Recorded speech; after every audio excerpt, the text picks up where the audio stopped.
संसार एक कारावास। जिस प्रकार कोई व्यक्ति राष्ट्र के नियमों का उल्लंघन करके अपराध करता है तो उसे सजा भोगने के लिए कारागार में डाल दिया जाता है। कारागार में व्यक्ति को अपराध के अनुसार निम्न से उच्च प्रकार की कोठरी रहने को दी जाती है। यदि कारागार का वह कैदी कोठरी में रहकर सभी कैदियों के साथ प्रेम पूर्वक आचरण करता हुआ कारागार के नियमों का पालन ईमानदारी से करने लगता है तो एक दिन कारागार से शीघ्र मुक्त हो जाता है।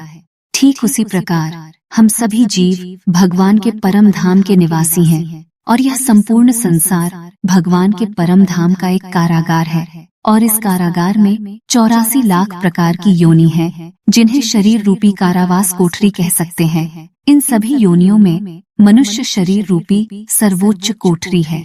जब हम सभी ने भगवान के परम धाम के नियमों का उल्लंघन करके अपराध किया था तो हमें दंड भोगने के लिए भगवान जी ने अपनी माया से हमारी स्मृति को छीनकर संसार रूपी कारागार की विभिन्न प्रकार की योनियों अर्थात कोठरियों में डाल दिया गया।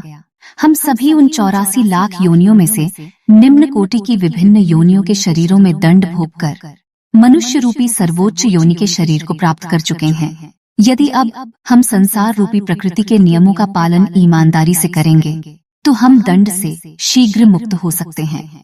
प्रकृति के नियम वेद शास्त्रों में विस्तृत रूप से और श्रीमद् भगवद गीता में सार रूप से प्रस्तुत हैं, जिसे पढ़कर या आधिकारिक गुरु के द्वारा भी जाना जा सकता है। प्रकृति के नियम प्रत्येक व्यक्ति के लिए अपनी अवस्था के अनुसार भिन्न भिन्न होते हैं। जो व्यक्ति अपनी अवस्था के अनुसार नियमों को जानकर सभी प्राणियों के साथ प्रेम पूर्वक आचरण करता हुआ इन नियमों का पालन ईमानदारी से निरंतर करता है तो वह व्यक्ति इस संसार रूपी कारागार से शीघ्र मुक्त हो जाता है। हम सभी ने संसारिक जीवन को ही अपना वास्तविक जीवन समझ रखा है। प्रभु कृपा से किसी व्यक्ति को गुरु के माध्यम से जब सांसारिक जीवन से बाहर के जीवन का अनुभव हो जाता है तभी वह व्यक्ति इस संसार से छूटने का प्रयत्न करने लगता है।